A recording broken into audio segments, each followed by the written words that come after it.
రామబాణం కావాలి.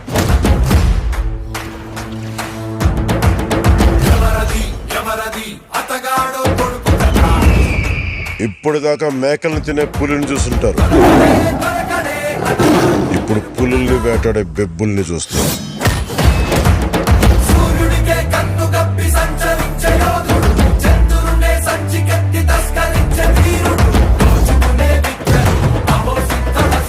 సర్దుకోలేకపోతున్నాను, సాయం చేస్తావా?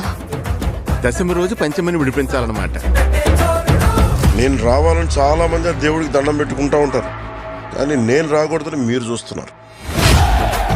వినాలి, వీరములు చెప్పింది వినాలి.